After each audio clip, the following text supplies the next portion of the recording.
ఈరోజు మనం ధర్నా కార్యక్రమంలో భాగంగా పొదిలపట్నంలో రైతుల ధర్నా కార్యక్రమం దగ్గరికి వచ్చాము.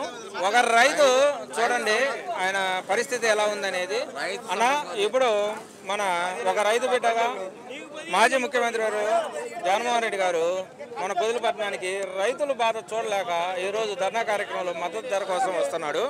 అయితే స్వచ్ఛందంగా ఇంతమంది వేలాది మంది రైతులు వచ్చారు. అయితే ఈ రైతు గిట్టుబాటు ధర గత ప్రభుత్వంలో ఎలా ఉంది, ఈ ప్రభుత్వంలో ఎలా ఉంది?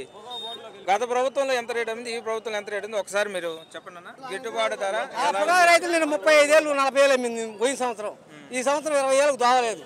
అయింది నాకు ఇబ్బంది పడి ముందు వస్తున్నారు.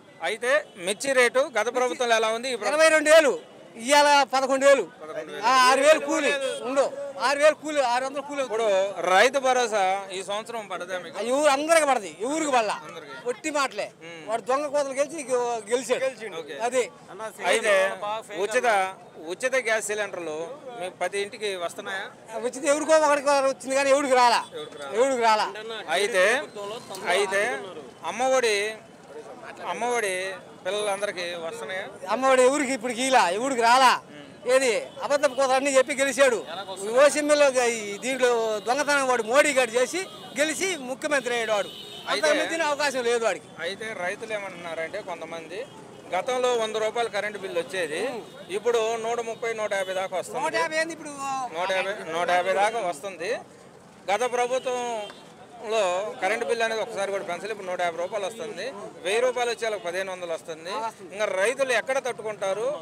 మాకు చావే సరైన అన్నట్టు మాట్లాడుతున్నారు. అయితే దాని మీద మీ అదే కరెంటు బిల్లు 4,000, 5,000 కూడా ఇస్తున్నారు. ఒక చెట్టు ఏంది నాన్నకి ఇబ్బంది పడి అల్లాడుతున్నారు. అది వాడి పరిస్థితి. చూస్తున్నారు కదా, రైతులు ముక్త కంఠంతో ఎవరిని అడిగిన అదే మాట. మా పరిస్థితి దారుణంగా ఉంది, మేము పురుగు మందు చనిపోయే పరిస్థితి వచ్చింది కానీ రైతులు బరికే పరిస్థితి లేదని చెప్తున్నారు.